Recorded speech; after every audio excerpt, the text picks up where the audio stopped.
Hey there, Chadi Bazzi here, and welcome to a special episode of the Top Listing Agent Show. Today, I have a special guest, and I can introduce this person in many different ways, with many different beautiful words and titles, but I'm going to keep it nice and brief and give her the opportunity to introduce herself to you guys. I'm just going to call her my angel. So I'm sharing my angel. Oh, thank you. That's so nice.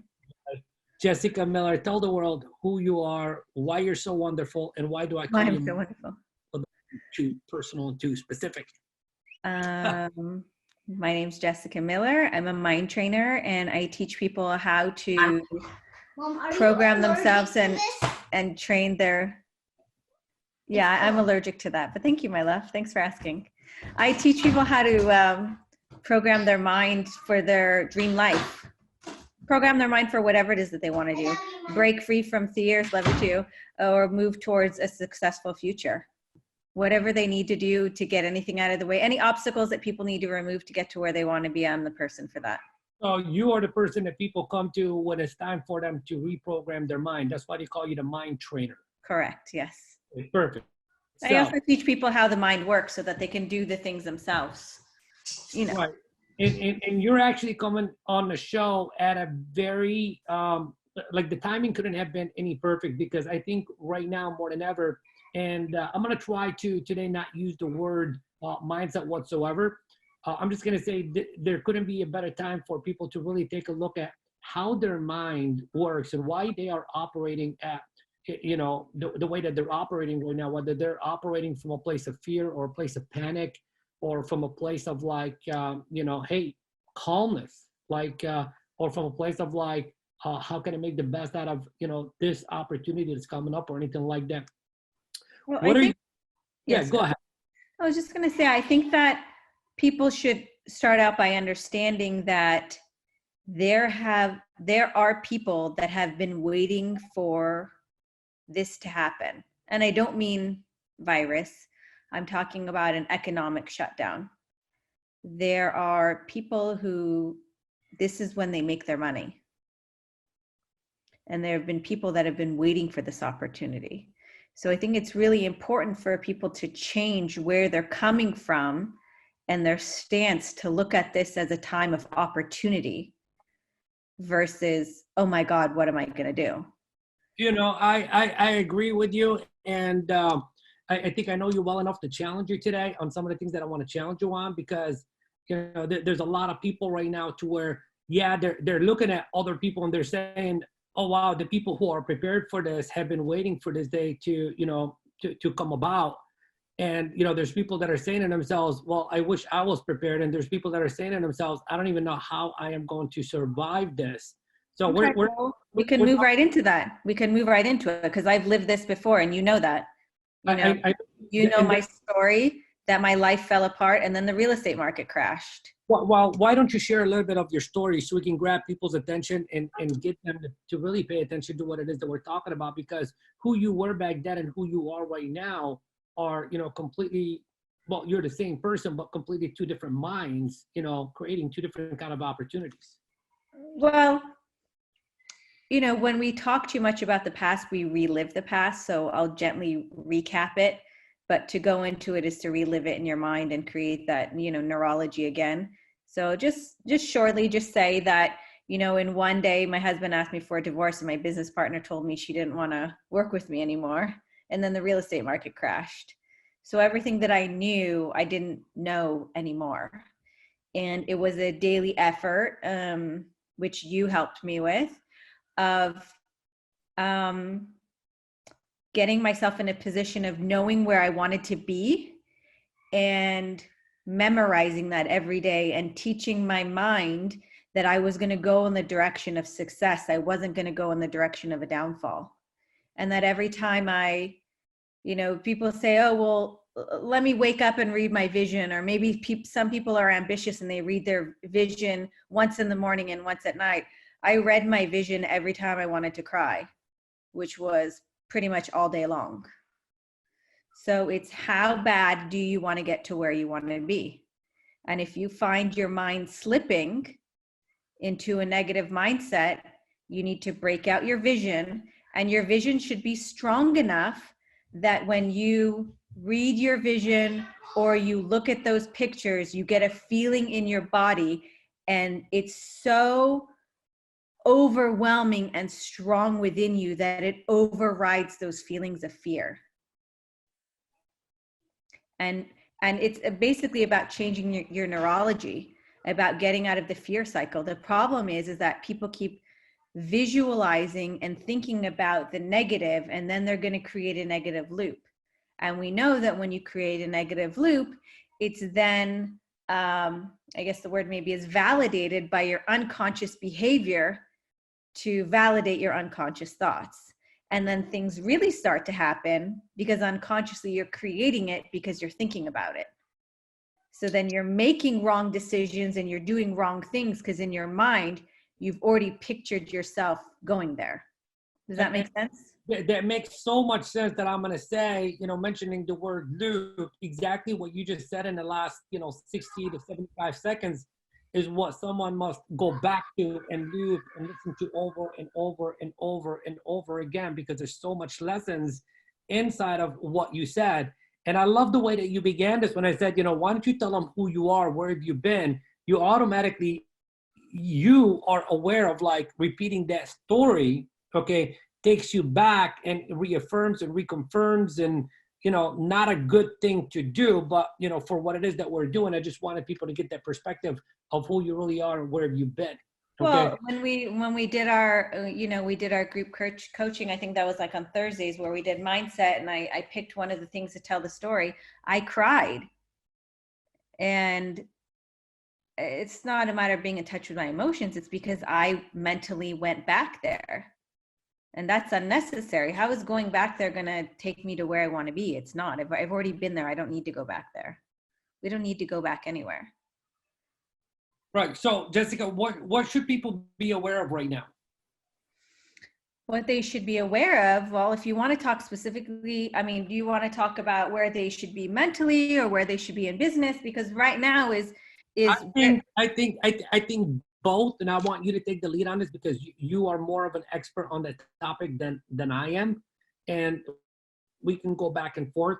I want to try to not use the word mindset at all today, because I'm sick and tired of talking about mindset. Oh, really overused. Okay, so we can talk about a few things. First of all, we can talk about, I hope this is a good lesson for the people who weren't prepared. I definitely was prepared. We live well below our means. So what's happening right now is that the people that have money and the people that have a lot of savings have a lot of opportunity, and they're going to trump all these people that are freaking out. Sad to say, but it's the truth. And that's how they say, oh, the rich become richer. Well, because people are prepared. They say, oh, you're so lucky. Luck is when they say preparation meets opportunity. I have been preparing for this since 2008, since the last market crash. Since the last market crash, I don't go and overbuy or overspend. I get what I want, but I don't buy. And, before I would buy like a shirt in every color and shoes in every color. And it's like you get a big check and you're like, oh, let me go get a Rolex. You could buy a Rolex with every closing check if you want to.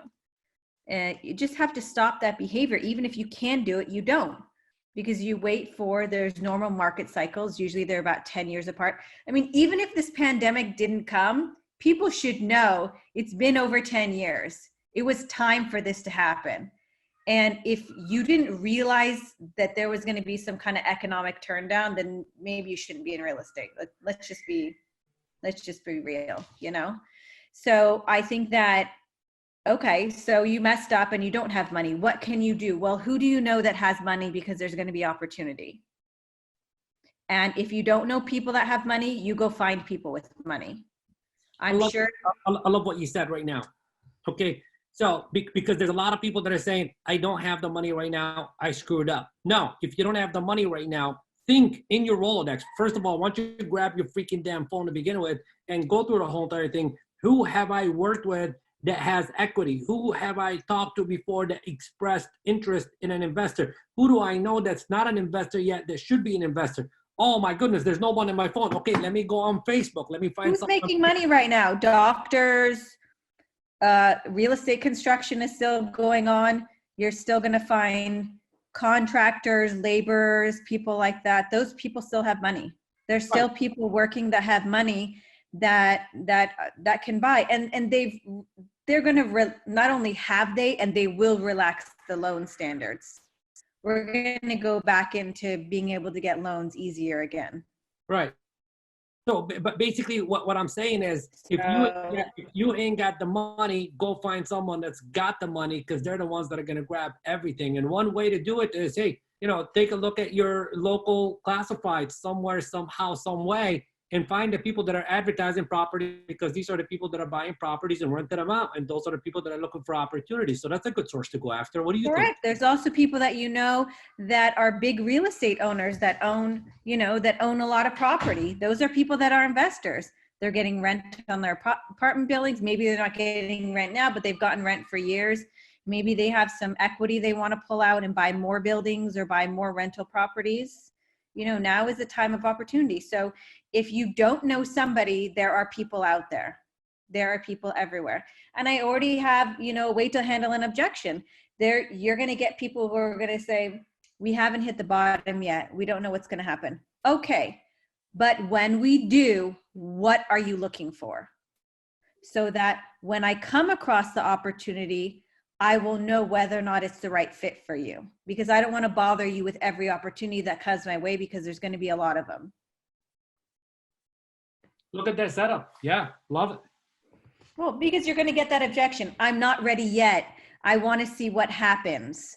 We're going to be in a little bit of a standstill. Don't get me wrong, but start the preparation. There are still people buying. And if you are going to be in the mindset that they're not going to buy from you, then they're not going to buy from you. There are still people buying. It may not be as many as before. There are still people buying. I know somebody who's in escrow right now on something. Yeah, I know. They went in escrow a week ago. A lot of my clients open up a lot of escrows in the last week. Some have even taken because we don't know. This could be a temporary dip. This could be a bigger dip. Doesn't matter. Even if it's a dip, you already have equity for the next market cycle. Right. It's different if you're looking at a flip client versus a long term. I mean, many of these people are probably looking for a longer term hold. Right. Well, it's circumstantial for different people based on their circumstances and where they are in their life, or what are their short-term goals or long-term goals. It changes from person to person. I also got to remember, most people are getting loans, and when prices go down, rates go up. So either way, you're going to pay the same amount. Right. Right. All right. So what are some of the, okay, so, we're talking about preparation. Okay. So what are other things that people can do to prepare right now? Like, some people are not prepared, but what should they be preparing right now? I think that, I can tell you. Let me just make it easy for every single person. Okay, Jessica, I am going to play the role of a couple of different people, because I got a couple of different personalities, and I'm going to introduce you to all of them today, okay? I'm messing with you. All right, so person A, Jessica, I haven't been doing the things I should be doing the last 5 years of my career. I'm in trouble right now. Save me. What are 2 or 3 things you want me to do? You don't have to expand on them big time. Just tell me, what are 2 or 3 things I need to do right now to make sure I don't get into deeper trouble? Jonah, say hi to Chadi. Hi. Hola.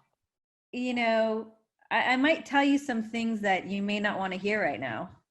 Well, I want you to tell all our listeners and anyone that's watching this video the truth. Okay, it doesn't matter what it is. The truth is that this market is for survivors. So if you've been fucking around for the last 5 years in this amazing market, go get another job. You're not a salesperson. Because a good salesperson should have been banking. And when this happened, saying, I'm ready. I got money. I'm ready for this dip so I can buy some stuff. Not Jessica, not being lucky about what sale comes by their way. That's why I said you may not like what I have to say. right. And the thing is, I really hate the fact to see anyone go out. And there are people that should go out, and there's people that still want to hang on to hope and do this. So, Jessica, all right, well, I can't get out. I don't know anything else. What should I do? Look for deals. Where do I find them? I'm seeing massive price reductions. You can tell the motivated people left and right. I'm getting emails. I'm getting all kind of social media posts, repositioning. Those people that had to sell before really have to sell now. Perfect. So basically, and they may not be reflected exactly in their price. Look it up. Look in the public records. See what their loan is. See how much room you have in there. So basically, get creative. Shut up, get creative, and get to freaking damn work. Get on the computer and do your research. Just like when I was brand new, I used to spend all day long analyzing all the markets. And I analyzed all the big agents and who the big agents were and why they were big agents. And I didn't go in there, if I was in a high-end neighborhood, I didn't go in to sell the expensive homes and sell one home a year. I went in like all the other agents that were veterans and sold, low to medium prices and high volume. What's the smallest paycheck you ever got in real estate? Probably a lease or something. I don't know. I had a partner, probably a few $1,000s. I sold some really small properties in the beginning, things that were $100,000 that I wish I would have bought, Yeah. What's the biggest check you've ever gotten on one transaction? I sold a house and I don't know, it was listed for, around like $50 million. I can't really disclose the sales price, but it was six figures. That's a career person. Yeah. People. That's all who you know. That's all who you know, getting out there and networking. Love. Okay, so we talked to the person that wasn't prepared. Okay, so I've been prepared. I'm ready for this market. What should I be doing differently? Same as the person who wasn't prepared. What, you have money or you don't have money, or you just have money to pay your bills? I have access to money. You have access to money? I would start pooling it. Some people don't have the money, but they have access to the money.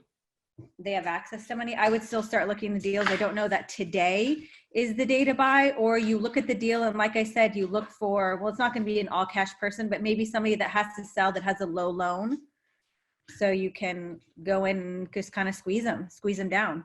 Maybe maybe there's a divorce, there's a separation, it's a probate.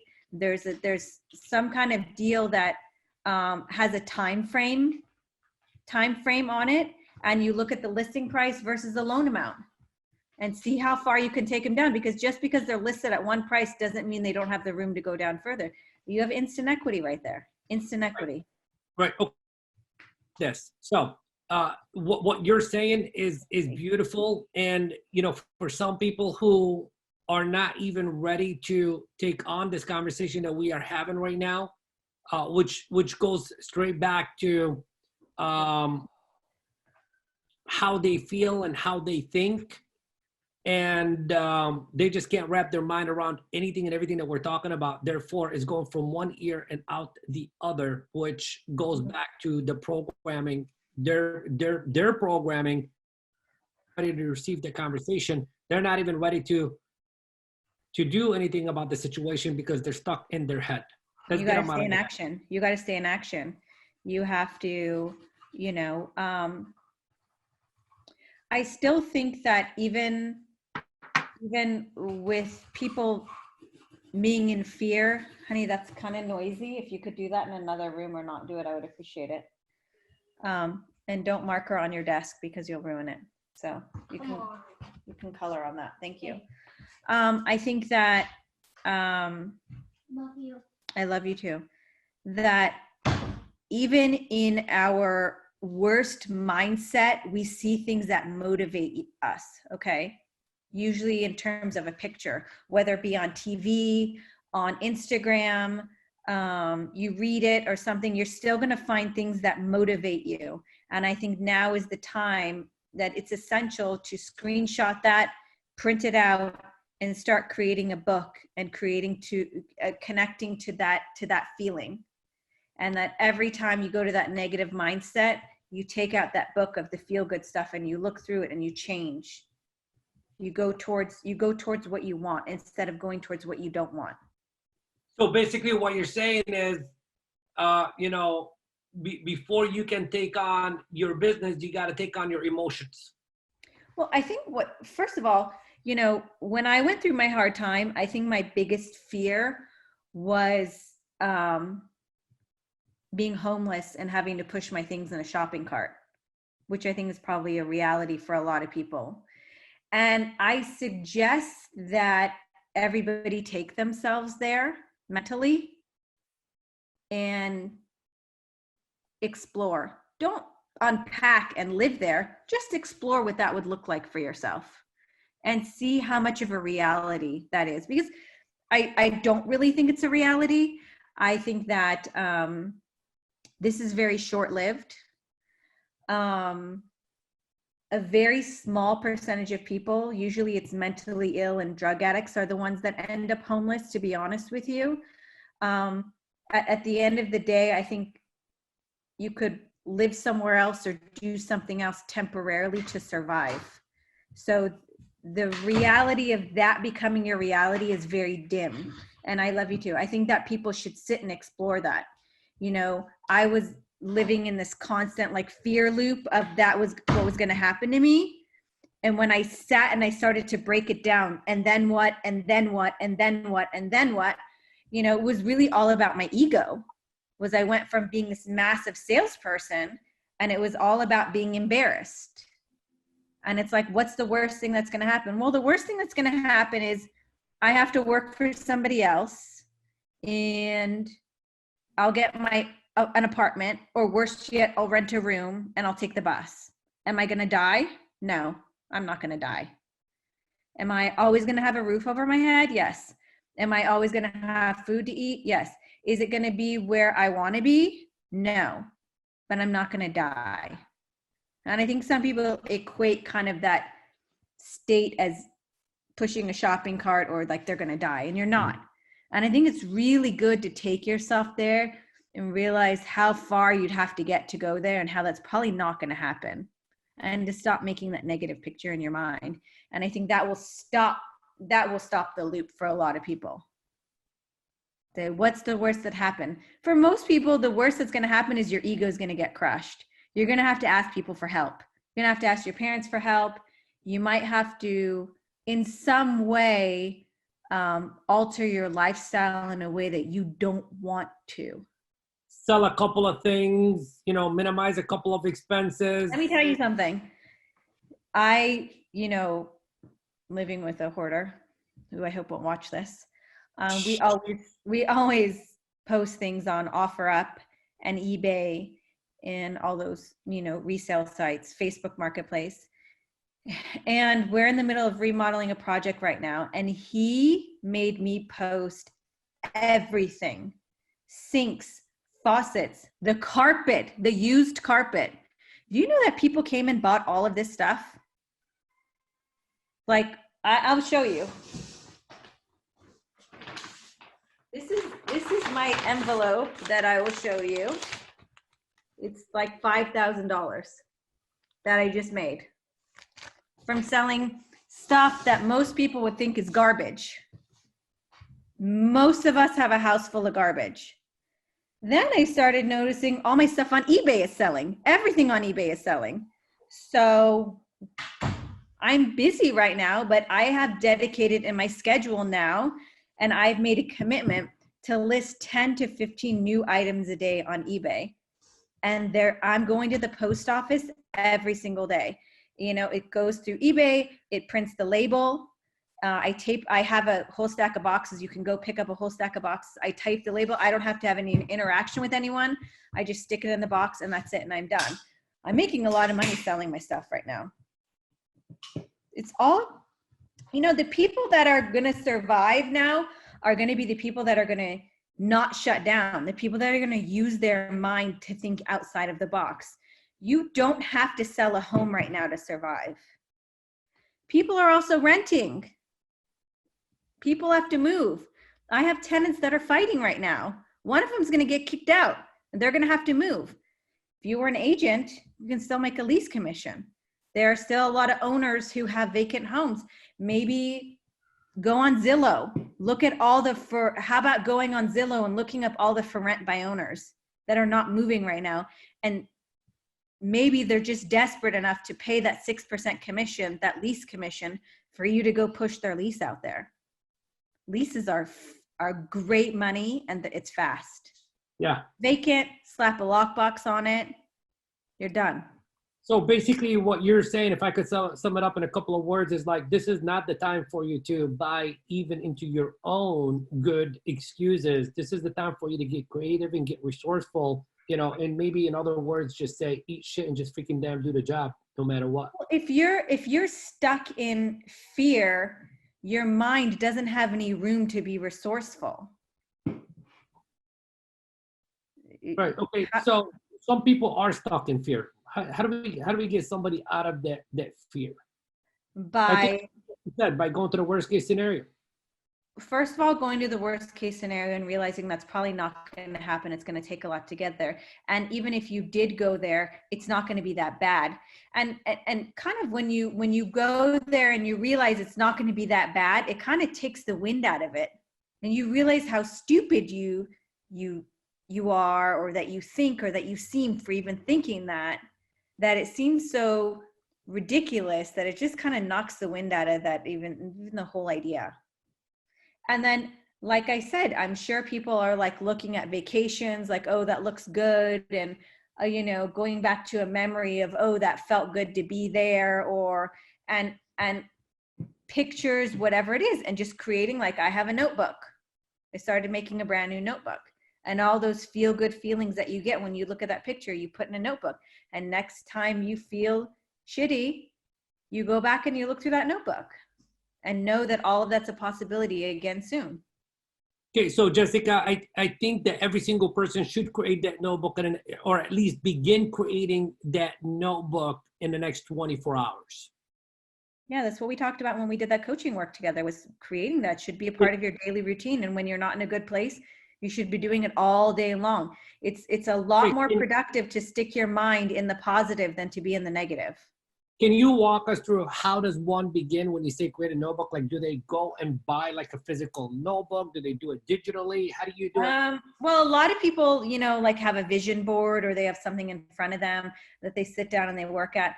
I like to make a 3-ring binder, and I print out things that inspire me, and I put it in a plastic sleeve, and I put it in a 3-ring binder. So let me see if I have it here. I started a new one. Yeah, oh, Jonah. Jonah, you know I have more than you. Yeah, I'm on the phone, baby. Here, you know. So this is mine. Like, I have a picture, like when I saw, this is Tory Burch. She's an incredible businesswoman.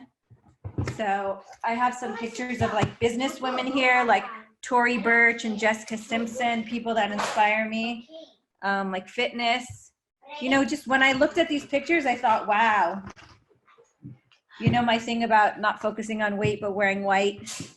Yeah. All these women wearing white, like that's something I want to see myself doing, is being able to wear white. These are all pictures that when I look at, you know, they inspire me. Just some clothes that I want to be able to wear, that I picture myself wearing that outfit. You know, for me, the money for me is kind of a given right now. So it's not, I don't have maybe some of the goals that somebody else have. Like these are magazines, like thinking about being featured in different magazines that are local to me. These are just my. So basically you're clear on whatever it is that you are wanting, who it is that you want to become, you know, the things that you want to feel, the things that you want to experience. And this is what gives you the certainty to keep on moving forward. Okay. Right. And these are also pictures that when I see them, I get a feeling in my body. When you are having a negative experience in your mind, you have a negative feeling in your body. When you're having a positive experience in your mind, you're having a positive feeling in your body. So it's about changing your physiology, about, you know, creating more of that good feeling and overpowering that over the bad feeling consistently, and not going into that negative mental loop, because the negative mental loop is difficult to get out of without help.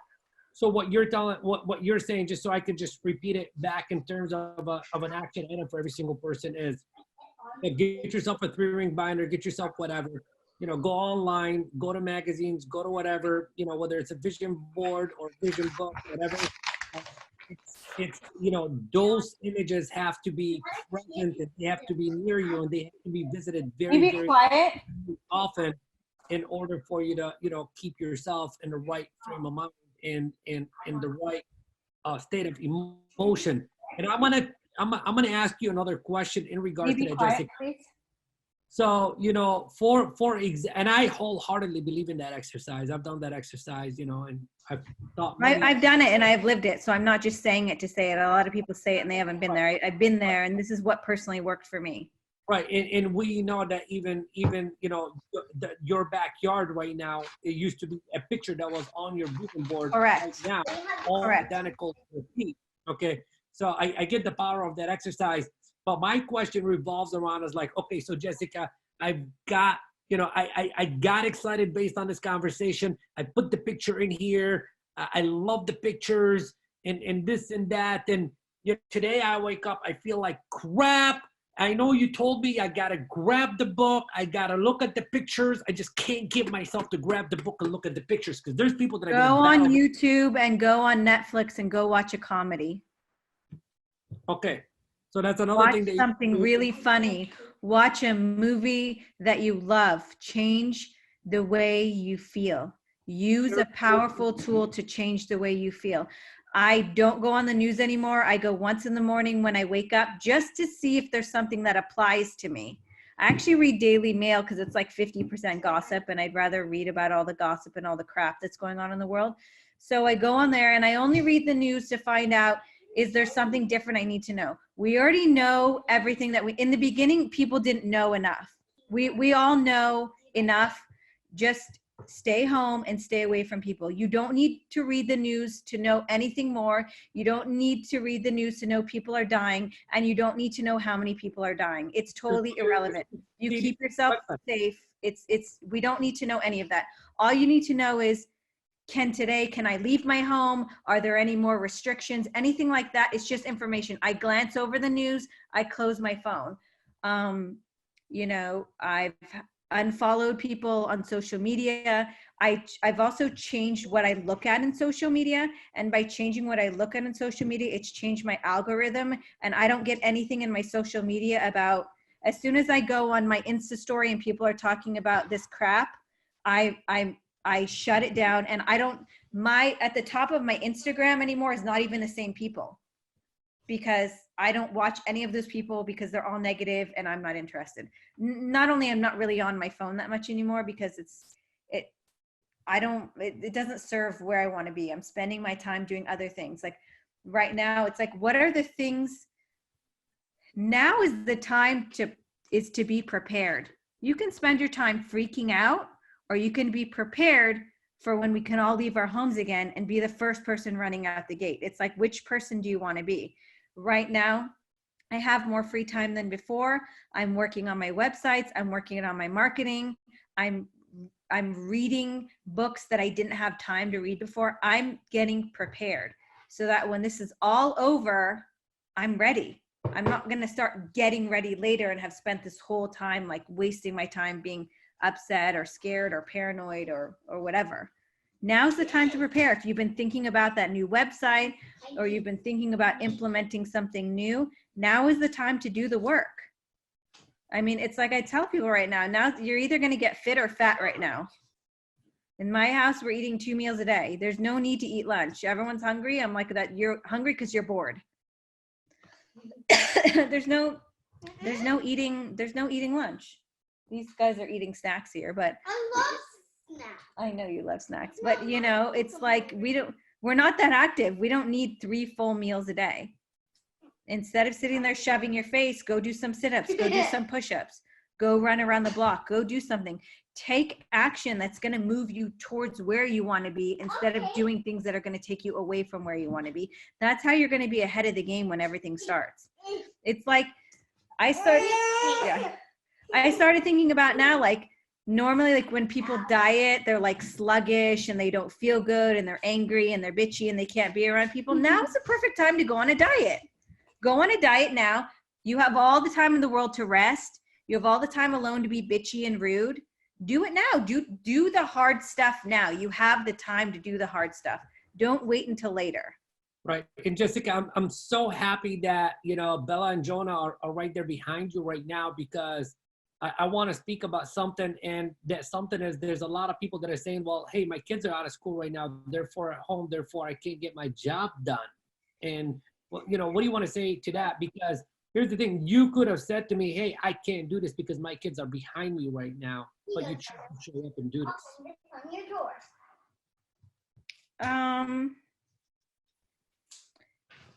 You know, you just got to find things that keep them busy. I mean, when this started, I went to Walgreens and I bought them a bunch of crayons and pencils and construction paper and glue and crap, and they keep themselves busy. They've been keeping themselves busy building a fort every day with blankets. On 2 chairs. Yeah, on 2 chairs. And just letting them be and letting go of the rules, whatever keeps them occupied. It's not time to say you can only be on the iPad for 30 minutes, or just keeping them occupied. So basically don't use them as an excuse, get creative. They are your reason for showing up and doing the job no matter what. Well, listen, you know, one thing that I noticed in all of this is that these guys really don't like vegetables.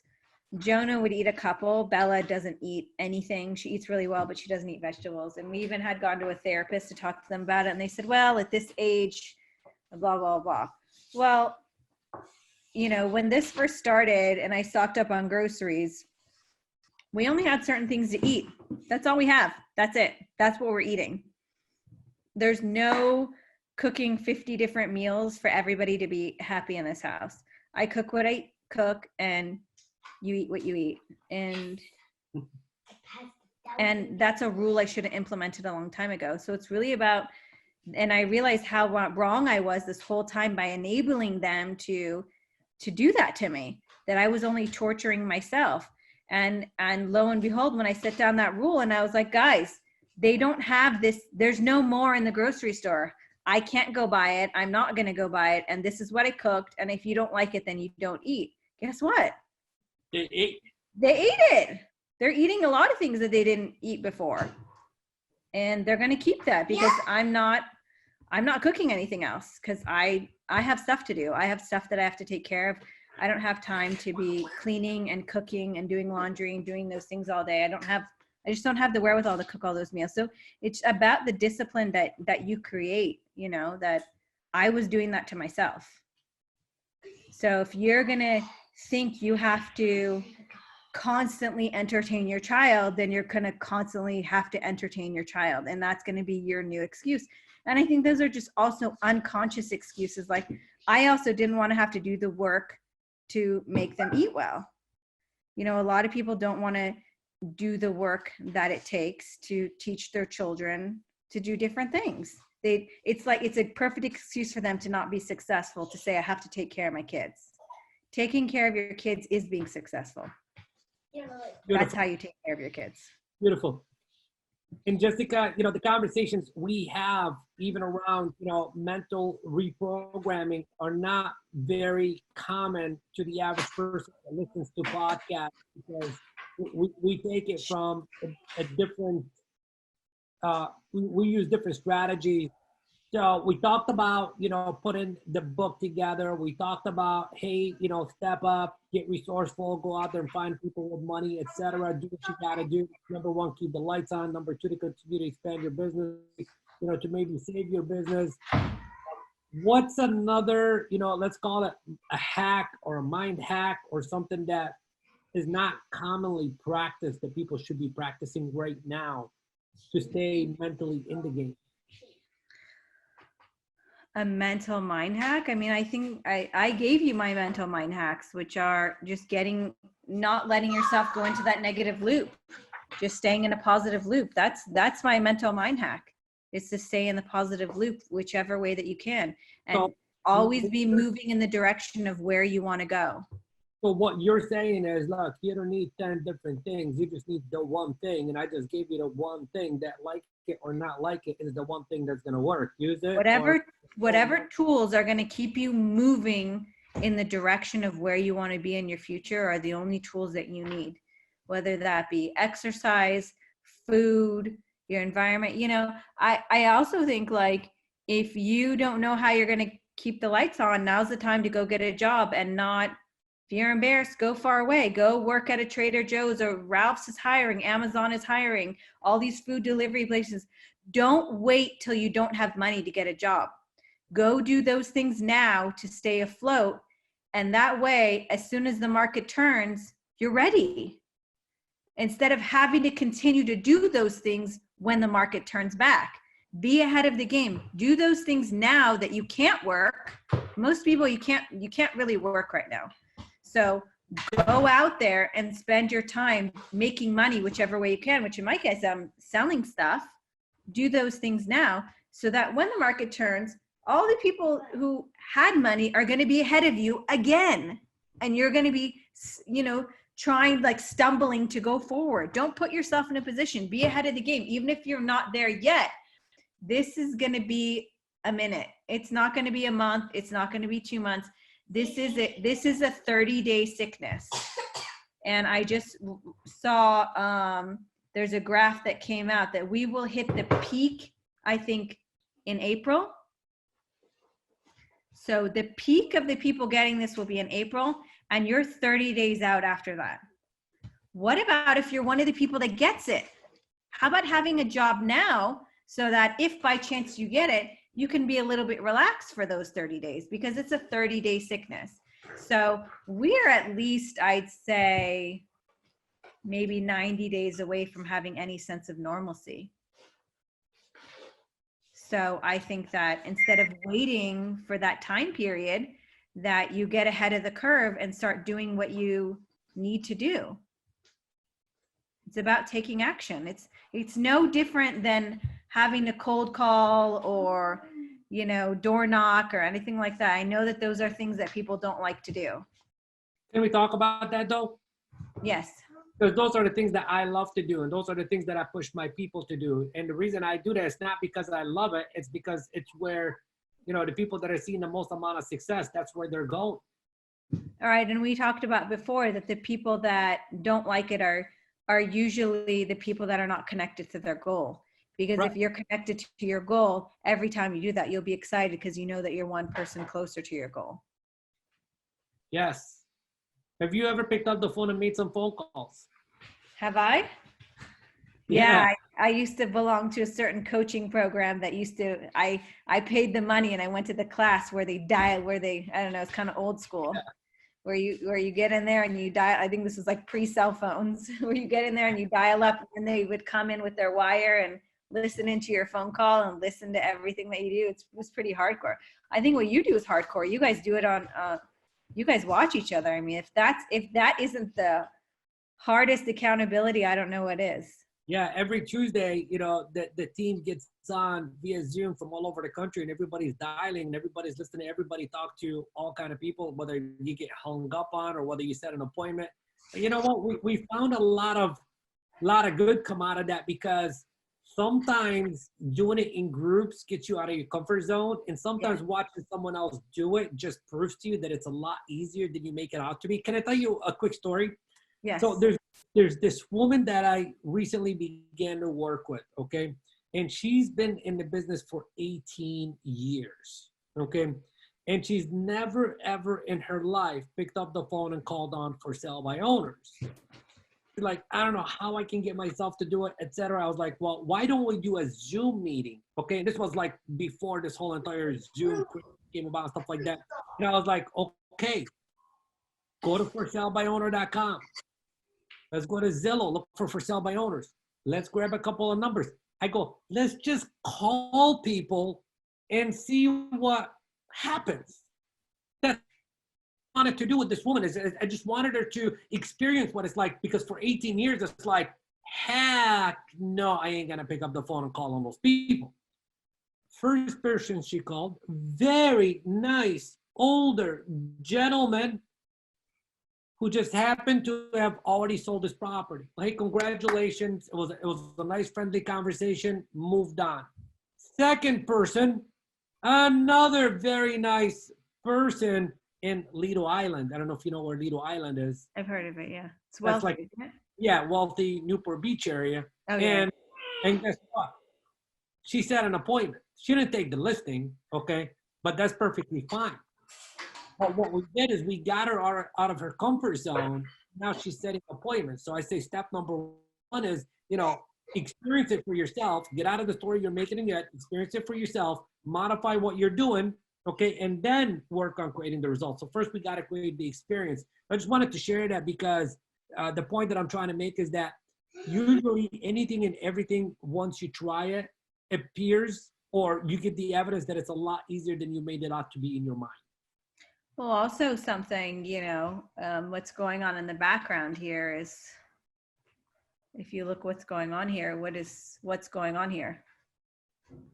They're working out. And why do you think they are working out? Is it because they see you working out? Absolutely. Your children are watching you. Your children are watching how you handle this.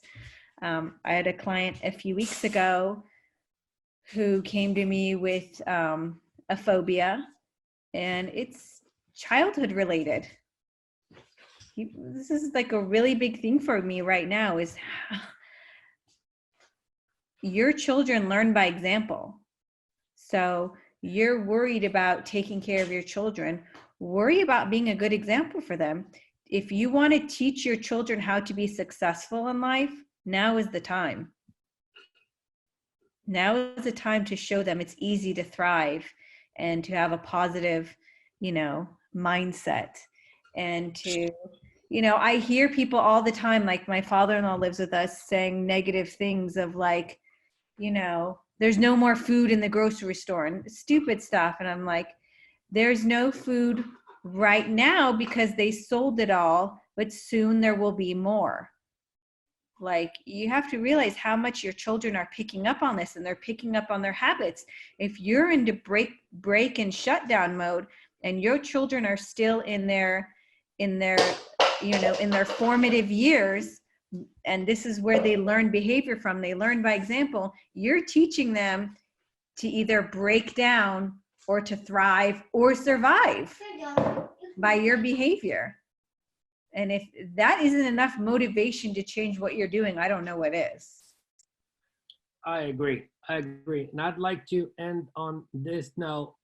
And Jessica, there's somebody out there right now who's, learning about you for the first time. And they're like, wow, this woman is amazing. Not because Chadi just thinks she's amazing and tells the world how amazing she is and how she is, she's the person, like I've told you this only a couple of times, but sometimes it's like you say something and it's like without you even knowing that you're saying it, but you're like, for me, it's like the right things that just get me to step up and raise up my game. And, especially over the course of the last 2 years, you're very instrumental in keeping me in the game and thriving in the game. And I just want to publicly say thank you for who you are to me, an angel. And when I was in a bad place, you called me every day and made sure I got out of it. So you are amazing. And because you're so amazing, there's people out there that want to tap into your world, that want to tap into your knowledge, and or maybe retain you or hire you or consult with you. How does one go about reaching out to you? Well, that's one thing that we didn't touch on, which we sort of talked a little bit before we started recording, was that now is the time. When everything's going good, a lot of people aren't in touch with the things that they need to work on because it's being masked by living in joy. But I think when a lot of people right now are in fight or flight, and their negative programming has come to light. I know for myself that I knew this was coming because we had a relative who had it in another country. And as soon as I saw that our country wasn't doing anything about it and that we were headed for a disaster, I had this old feeling come up in me of not having enough. It's just something that I haven't had to work on because, you know, I've had money. So I haven't really fallen back into that mindset. But here I got triggered in another way because this wasn't about money. It doesn't matter how much money you have. If the store runs out of something, it runs out of something. And I started every day going to the store and just buying more crap and more crap and more crap. And like, what if this is this long? And what if that is that long? And I started getting into this mindset of like, you should see my garage. Like, I think I have like 50 boxes of Cheez-Its and like water and like, you know, and I had to pause. And literally one day I had to tell myself, oh my God, I can't go to the store anymore. Because I slipped back, and I know that's a small thing in comparison to what other people are going through, but I still recognized it in myself. And I think that this is going to bring about in people what it is like, wow, I really need to work on that. I really am slipping back into this place that's not productive. And it's always good to work on these things to take us to where we need to be, because we never know when they're going to show up again. Right. These things where we sabotage ourselves. So Jessica, there's someone out there right now that's saying, hey, I'm sick and tired of the mindset conversation. I need someone to reprogram my mind. Can you reprogram somebody's mind? Absolutely, 100%. It's work that we do together. You know, you have to be a willing participant.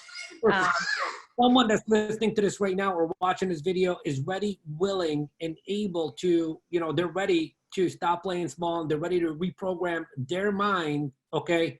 How do we get them in touch with you? Okay. They can email me, and then we can set up a call.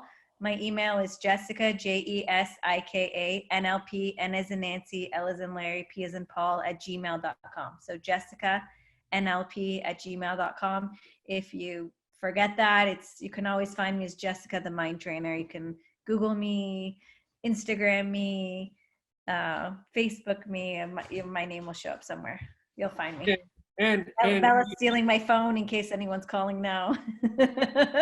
Just message me and saying, hey, put me in touch with Jessica. I'll put you in touch with you. I would love to help you. I think that it's well worth it. It's well worth it to become who you want to be. It's not just, you know, I know that you teach a program of excellence, about excelling, and I do that for a lot of people as well. But there's a lot of people that come to me that have a lot of hurdles that they're not able to get over in order to just be, you know, whether that be even in the relationship or whatever it may be.